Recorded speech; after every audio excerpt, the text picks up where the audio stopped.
Good afternoon to you all. आज हम लोग हुमायूं और शेर शाह सूरी के बीच संबंधों के बारे में डिस्कस करेंगे कि कौन सी ऐसी परिस्थितियां थी जिसके कारण हुमायूं को शेर शाह के खिलाफ पराजय का सामना करना पड़ा और शेर शाह सूरी बहुत ही एक योद्धा था, एक सेनापति था, कुशल सेनापति था, उसके सभी प्रकार के प्रशासनिक गुण थे, डिप्लोमेट था और पहले से ही वह मुगलों के बाबर की सेना में मुगलों की ही तरफ से पानीपत खानवा युद्ध में लड़ाई लड़ चुका था और उस समय ही उसने यह एक तरीके से कसम खाई थी कि मैं हिंदुस्तान से मुगलों को बाहर कर कर रखूँगा। यदि भाग्य ने मेरा साथ दिया तो मैं मुगलों को हिंदुस्तान से बाहर करके ही दम लूँगा। If luck favours me I will keep the Mughals out of India. यह प्रश्न बहुत इम्पोर्टेंट है और ये बार बार पूछा जाता है कि हुमायूं और शेर शाह सूरी के बीच क्या संबंध थे, क्या संघर्ष हुए और उसमें हुमायूं क्यों पराजित हुआ और शेर शाह क्यों विजयी हुआ। तो इस बिंदु पर, इस टॉपिक पर हम लोग आज डिस्कस करेंगे और जानने का प्रयास करेंगे कि क्यों शेर शाह सूरी हुमायूं के अगेंस्ट सफल रहा।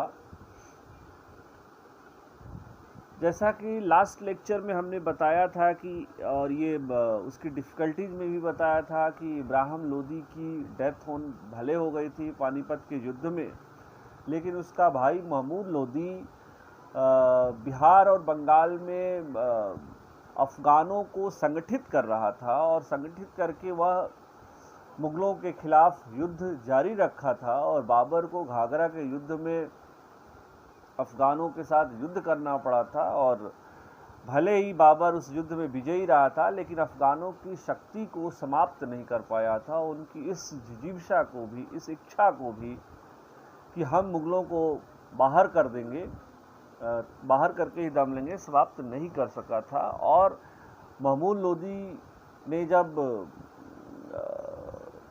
जौनपुर पर अधिकार कर लिया, हमें देखते हैं कि कल हम लोगों ने डिस्कस किया था कि हुमायूं ने जब ये देखा कि महमूद लोदी ने बिहार और बिहार में अपने आप को संगठित करने के बाद से बंगाल के राजा के महमूद से सहयोग प्राप्त करने के बाद वह उत्तर प्रदेश के जौनपुर के निकट पहुंच गया है और वहां पर भी अधिकार करना चाहता है, तो हुमायूं अपनी सेना के साथ जौनपुर के निकट पहुंचता है और दोनों के बीच दोरहिया का युद्ध होता है।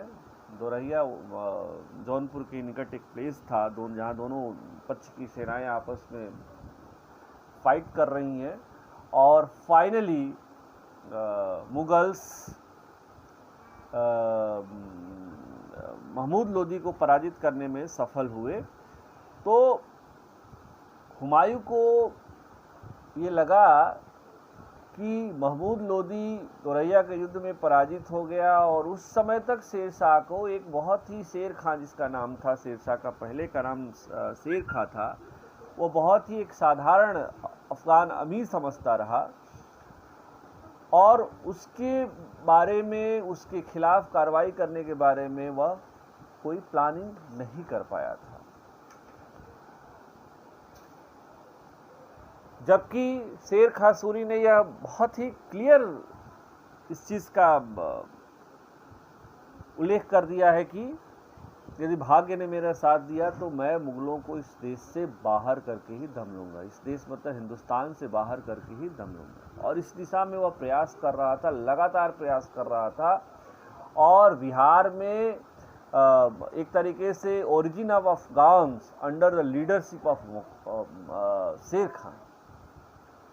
शेर खां के नेतृत्व में अफगानों का उत्कर्ष हो चुका था और वे अफगान पूरी तरह से हुमायूं की कमजोरी को अच्छी तरह से जान गए थे। शेर खां ने जान लिया था और उसके लग रहा था कि बहुत ही आसानी से हम हुमायूं को पराजित कर सकते हैं।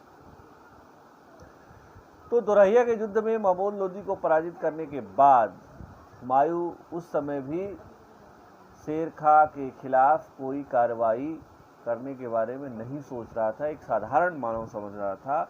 और शेर खां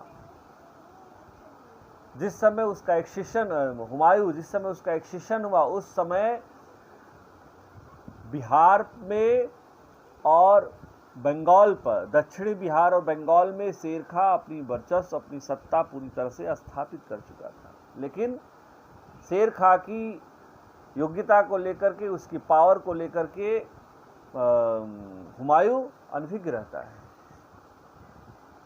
जब उसे यह पता चलता है दोरहिया के युद्ध के बाद कि शेर खां ने चुनार के दुर्ग पर अधिकार कर लिया है, Sher Khan captured to fort of Chunar, तब हुमायूं ने चुनार के दुर्ग पर आक्रमण करने का फैसला किया। 1531 में 1531 में जब वह दोरहिया के युद्ध में महमूद लोदी को पराजित कर चुका रहता है, तब उसने एक तरीके से तब वह फैसला लेता है कि चुनार के दुर्ग पर हमें अटैक करना है।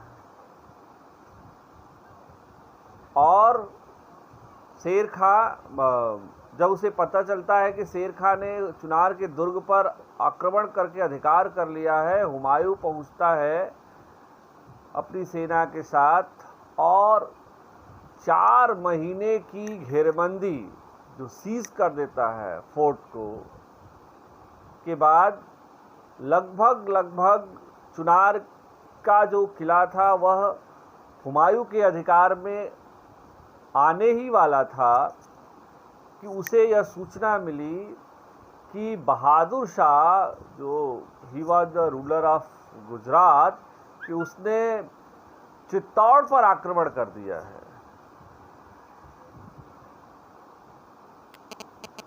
तब हुमायूं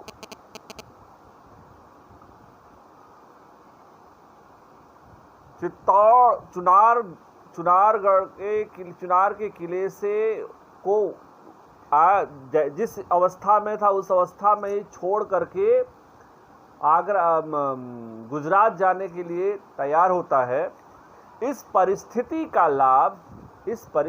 लाभ शेर खां उठाता है और उसने हुमायूं के सामने एक संधि करने का प्रस्ताव रखता है, एक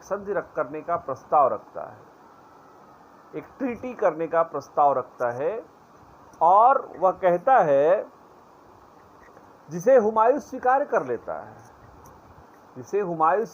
लेता है, इस संधि के द्वारा यह निश्चित होता है कि चुनारगढ़ के किले पर शेर खां का अधिकार बना रहेगा। दूसरा, शेर खां अपने पुत्र कुतुब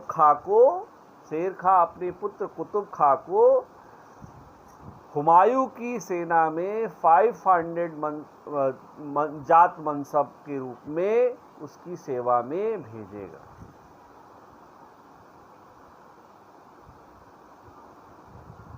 शेर खां sent his son Qutub Khan to Humayun's army as mansab of 500 जात। अब यह हुमायूं की एक बहुत बड़ी भूल थी। It was very blunder mistake. वह चाहता तो चुनारगढ़ पर अधिकार कर सकता था और अधिकार करने के बाद किसी योग्य व्यक्ति को वहां नियुक्त करके वह गुजरात जा सकता था। चित्तौड़ पर, जहाँ पर बहादुर शाह अटैक कर रहा, आक्रमण कर रहा। लेकिन हुमायूं ने 3-4 महीने का टाइम भी स्पेंड किया और उसका कोई परिणाम भी मुगलों के पक्ष में नहीं निकला। हुमायूं शेर खां का पुनः फोर्ट पर अधिकार बरकरार रहा।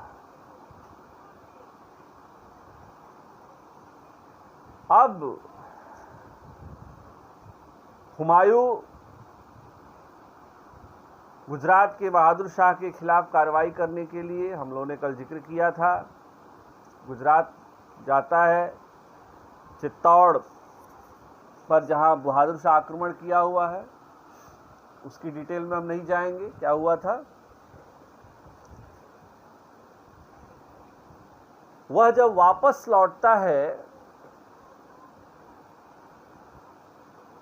1536 के बाद, गुजरात से वापस लौटता है आगरा, तो उसे खाना ने यह सूचना दिया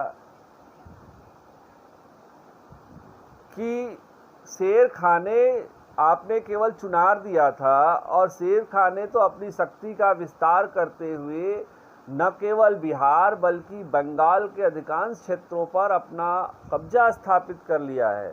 जो गौड़ कैपिटल था उस पर भी अपना अधिकार कर लिया। इसलिए शेर खां की शक्ति को समाप्त करने के लिए आवश्यक है कि आप तत्काल शेर खां के खिलाफ कार्रवाई करिए। हुमायूं को यह बात समझ में आई और हुमायूं ने आगरा से निकल करके सीधे चुनारगढ़ पर अटैक करता है। 6 महीने के बाद चुनारगढ़ के किले पर मुगलों का अधिकार हो जाता है। लेकिन इस महीने का उपयोग शेर खां ने रोहतासगढ़ के दुर्ग में बंगाल, जो गौड़ पर, जो बंगाल पर कब्जा स्थापित किया था, उससे जो प्रॉपर्टी, जो इनकम उसको मिला था, जो आय हुई थी, उसको शिफ्ट करने में व्यतीत करता है। जब हुमायूं चुनारगढ़ के किले पर अधिकार करने के बाद बनारस पहुंचता है, तो बनारस पहुंचने के बाद वह अपना एक दूत शेर खां के पास संधि के प्रस्ताव के लिए भेजता है।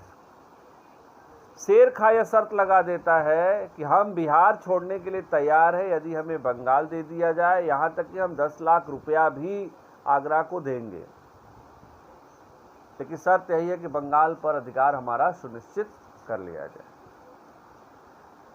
हुमायूं इसके लिए तैयार हो गया है। इसी बीच अब्बास खां शेरवानी वह लिखता है कि बंगाल के शासक का जो प्रतिनिधि था, रिप्रेजेंटेटिव था, वह पहुंचता है शेर खां के पास, हुमायूं के पास, और ये कहता है कि शेर खां ने पूरे बंगाल पर अधिकार नहीं किया है, केवल गौड़ पर अधिकार किया और उसके कुछ क्षेत्रों पर अधिकार किया है, और अभी भी अधिकांश क्षेत्र हमारे सुल्तान के पास है, बंगाल के सुल्तान के पास है। और जो शर्त या संधि शेर खां कर रहा है उस पर वह अटल नहीं रहेगा, वह धोखेबाज है, वह आपको धोखा दे देगा। हमारे सुल्तान आपकी सहायता करने के लिए शीघ्र ही आ रहे हैं, इसलिए ज़रूरत इस बात की है कि आप शेर खां के खिलाफ कार्रवाई करिए, मिल करके कार्रवाई करिए, और इस संधि को, जो संधि आपने जो शर्त स्वीकार किया है, उसको आप मानने से इनकार कर दीजिए। अब्बास खां शेरवानी लिखते हैं कि हुमायूं ने जो अभी संधि बनारस में किया था उसको वह वचन भंग कर देता है, मानने से इनकार कर देता है, और बनारस से सीधे पहुंचता है बंगाल की राजधानी गौड़, जहां बिना किसी लड़ाई के बहुत ही आसानी से राजधानी गौड़ पर अधिकार हो जाता है। गौड़ पर अधिकार होने के बाद हुमायूं 8 महीने तक वहां पर रहता है लगभग, और खूब आमोद प्रमोद विलासतापूर्ण जीवन जीता है।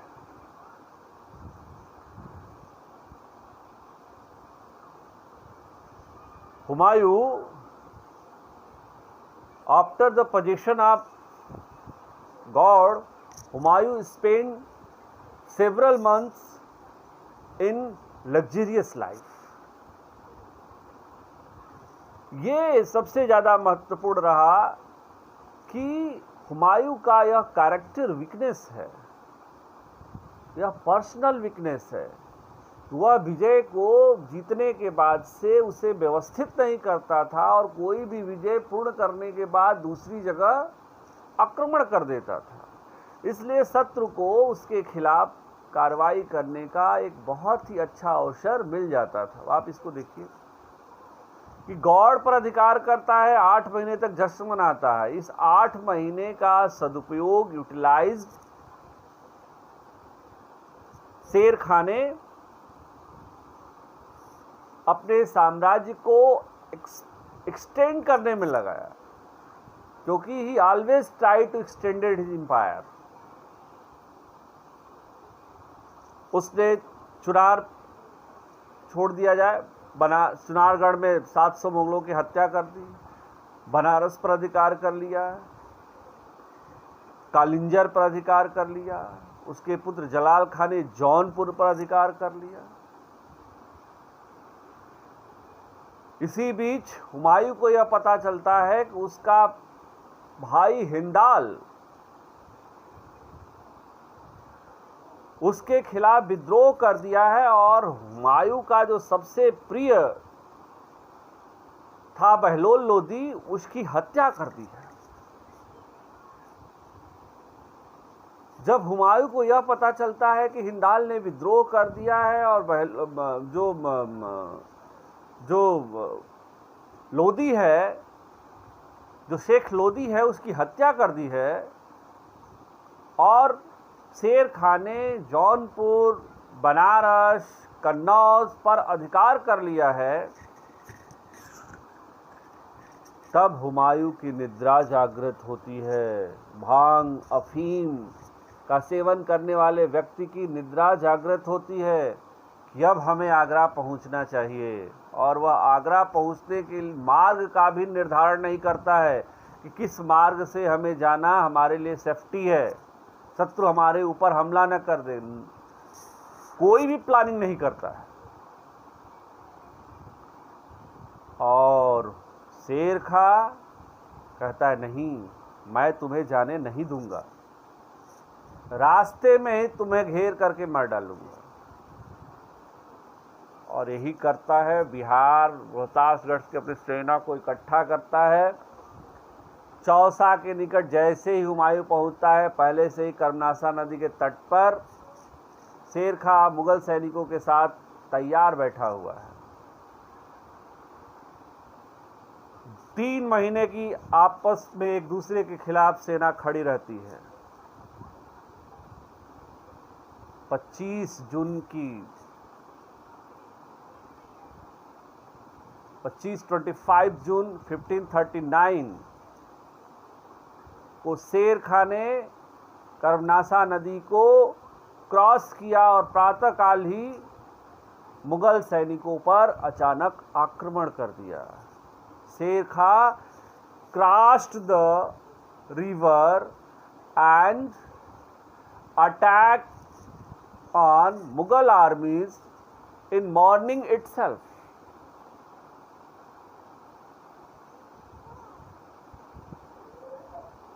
हुमायूं और मुगल सेना बहुत ज़्यादा घबरा गए, हलचल मच गई।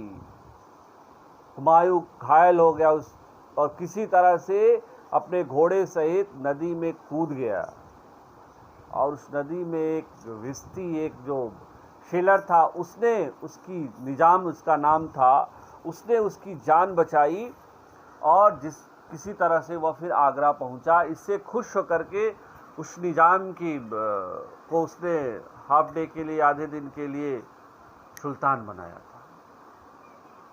इस युद्ध में इस युद्ध में मोहम्मद जमान मिर्जा सहित अनेक मुगल सैनिक मारे गए थे। और इसके बाद after the battle of Chausa, Sher Khan assume the title of Sher Shah. Sher Khan ने चौसा के युद्ध में विजय प्राप्ति के बाद शेरशाह की उपाधि धारण करी थी। और यही बात कि अकबर हुमायूं केवल दैवी सिद्धांत में विश्वास नहीं करता था, बल्कि वह उसे राजत्व को निजी स्वामित्व भी मानता था, पर्सनल प्रॉपर्टी भी मानता था। He believed in personal property. He said kingship is personal property. राजत्व व्यक्तिगत संपत्ति है और इसलिए वह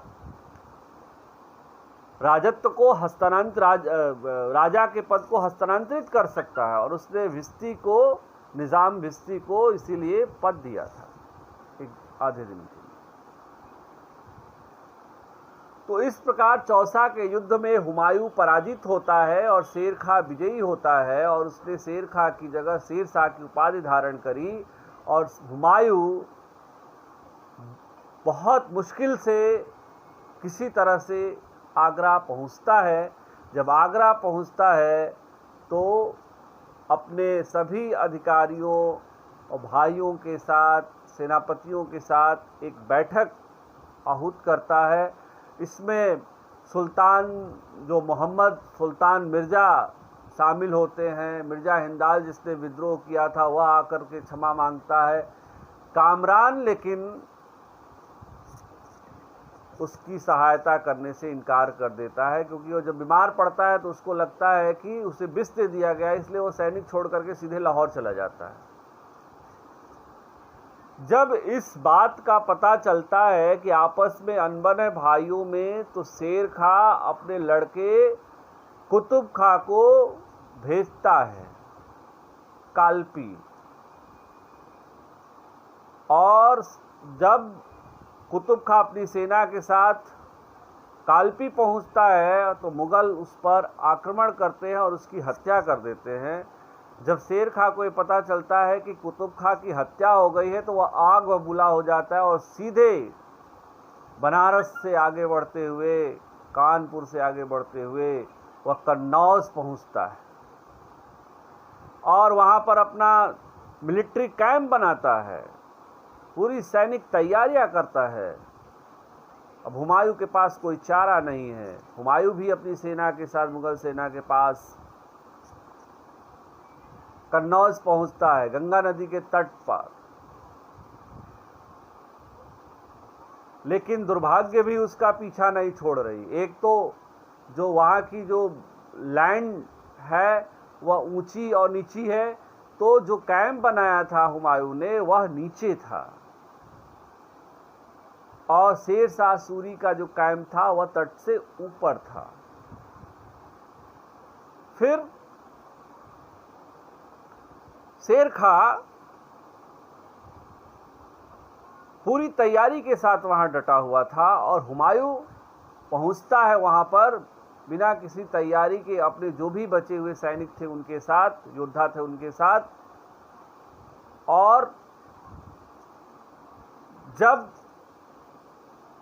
हुमायूं नदी को क्रॉस करता है युद्ध के लिए, उसी समय बारिश प्रारंभ हो जाती है और शेर खां इसका लाभ उठाता है और वह आक्रमण कर देता है और हुमायूं पराजित हो जाता है। The rain started as soon as Humayun crossed the river। बड़ा दुर्भाग्य था, और एक तरीके से देखा जाए तो हुमायूं की तैयारी तो थी नहीं, ऊपर से भगवान ने, अल्लाह ने भी उसकी साथ नहीं दिया। और इस कन्नौज अथवा बिलग्राम का युद्ध जो 17 मई 1540 को लड़ा गया था, इस युद्ध में हुमायूं न केवल पराजित होता है बल्कि भटकना लगता है इधर उधर की लाइफ, और उसे देश छोड़ करके जाना पड़ता है। Deportation of Humayun from India, Bharat से वह निर्वासित हो जाता है, सिंध जाता है, समरकंद जाता है, और लगभग 15 वर्षों के बाद वह इंडिया फिर आता है और सरहिंद के युद्ध में वह विजयी होता है। हालांकि उस समय शेर खां नहीं रहता है और पुनः मुगल सत्ता को स्थापित करने में सफल होता है। लेकिन यह शेर खां के साथ ये जो हम लोगों ने अभी डिस्कस किया, इससे यह पूरी तरह से क्लियर हो जाता है कि जैसे देखिए हुमायूं ने कहाँ गलतियां करी। हुमायूं ने जिस समय पहली गलती की है कि हुमायूं ने शेर खां को एक सामान्य अफगान समझता रहा जब तक कि उसने चुनारगढ़ के किले पर अधिकार नहीं कर लिया। जब चुनारगढ़ के किले पर अधिकार कर लेता है तो शेर खां अटैक करता है चुनारगढ़ पर, फिर 3 से 4 महीने वहाँ घेरबंदी करता है, उसको सीज करता है और विजय भी लगभग उसके निकट थी। लेकिन जैसे उसे पता चलता है कि चित्तौड़ पर गुजरात के बहादुर शाह ने अटैक कर दिया है, वह छोड़ करके शर्त कर लेता है। उस शर्त में यह प्रावधान होता है हुमायूं के साथ कि शेर खां के अधिकार में ही यह किला बरकरार रहेगा और उसके पुत्र कुतुब खां 500 की जात मनसब के रूप में हुमायूं की सेना में काम करेंगे। That's all. पहली गलती यहाँ की। दूसरी गलती ये किया उसने कि जब वह गुजरात जाता है, मालवा गुजरात पर अधिकार करने के बाद भी उसे व्यवस्थित नहीं करता है और गुजरात उसके हाथ से चला जाता है, मालवा चला जाता है, राजपूतों का सहयोग भी नहीं प्राप्त कर पाता है। जब वो वापस लौटता है 4-6 महीने घेरबंदी करता है, फिर सीज करता है और मुगलों, हालांकि इस बार वो चुनारगढ़ के किले पर अधिकार कर लेता है। लेकिन इस दरमियान शेर खां पूरा बंगाल पर अपना कब्जा स्थापित कर लेता है। रोहतासगढ़ के किले में बंगाल की संपत्ति को ट्रांसफर करने में भी वह सफल होता है। तीसरी गलती कहाँ करता है कि जब वह बंगाल की राजधानी गौड़ पर अधिकार कर लेता है तो वहां पर लगभग 7 से 8 महीना he spend several months in luxurious life after the possession of Gaur. Gaur पर अधिकार करने के बाद 7 से 8 महीने तक वहां अपने को आमोद प्रमोद युक्त जीवन व्यतीत करता है और इस 8 महीने का उपयोग शेर खां बनारस पर, कन्नौज पर, बनारस आपका जौनपुर, कालपी पर अधिकार करने में व्यतीत करता है। और इस मार्ग में हुमायूं के बंगाल से आगरा जाने वाले मार्ग को पूरी तरह से सैनिकों के द्वारा घेरबंदी करके रखता है और हुमायूं बेपरवाह है, लापरवाह है, कोई प्लानिंग नहीं करता है कि हमें किस रास्ते से जाना है, कैसे जाना है, किस तैयारी के साथ जाना है। तब तक नहीं उसको होश होता है जब तक ये पता नहीं चलता है कि मिर्जा हिंदाल ने विद्रोह कर दिया और शेख लोदी की हत्या कर दिया और शेर खां ने इन क्षेत्रों पर, बनारस है, जौनपुर है, पर अधिकार कर लिया है।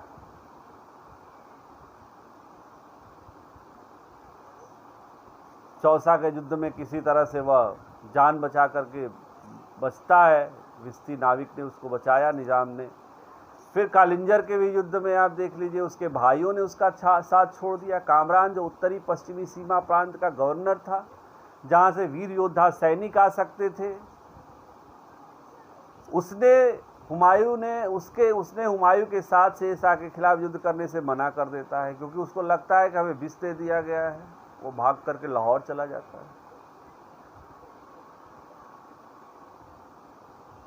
जो शिविर कैंप कालिंजर के पास लगाता है, विलग्राम के पास, वह तट से काफी नीचे है, जबकि शेर शाह की सेना काफी ऊंची है। तो ऊंचाई से नीचे आक्रमण करना आसान होता है। बची कसर भाग्य ने भी दे दिया। जैसे ही वह नदी क्रॉस करके दूसरे तट पर शेर शाह के आमने सामने लड़ाई करना चाहता है, वैसे ही बारिश प्रारंभ हो जाती है और शेर खां ऑलरेडी इसकी फिराक में था कि कैसे हुमायूं के खिलाफ हम आक्रमण करें, मौका मिलता है और वह आक्रमण करता है। और फाइनली इस युद्ध में भी हुमायूं पराजित होता है और उसे देश छोड़ करके जाना पड़ता है। और शेर खां ने इस प्रकार से भारत में दूसरी बार अफगान सत्ता की स्थापना की थी। Sher Khan was the founder of second Afghan dynasty in India after the battle of Kannauj Bilgram. और इसके अलावा एक शब्द जो बार बार कहता है, तो ये महत्वपूर्ण था कि हुमायूं की जो मिस्टेक्स थी, हुमायूं का जो व्यक्तिगत जो दुर्बलताएं थी, ये सारे फैक्टर्स थे जिसके कारण हम ये देखते हैं कि हुमायूं शेर शाह सूरी के खिलाफ चौसा और बेलग्राम के युद्ध में पराजित हुआ। अब हम इसके अगले टॉपिक पे डिस्कस करेंगे कि हुमायूं की असफलता के क्या कारण थे। हुमायूं स्वयं अपना शत्रु था, हुमायूं वाज हिज एनिमी। और लेनपुल का यह स्टेटमेंट कि वह जीवन पर्यंत लड़खड़ाता रहा और लड़खड़ाते लड़खड़ाते ही उसकी मृत्यु हो गई, क्योंकि अब आपने देखा कि जब एक्सेशन होता है, सिंहासनारोहण होता है, तो समस्याओं से भरा ताज उसे मिलता है और कभी भी वह चैन से नहीं बैठ सका और अंत में उसे देश निर्वासित होकर के जाना पड़ा, छोड़कर जाना पड़ा और शेर खां ने दूसरी मुगल अफगान सत्ता की स्थापना कर दी।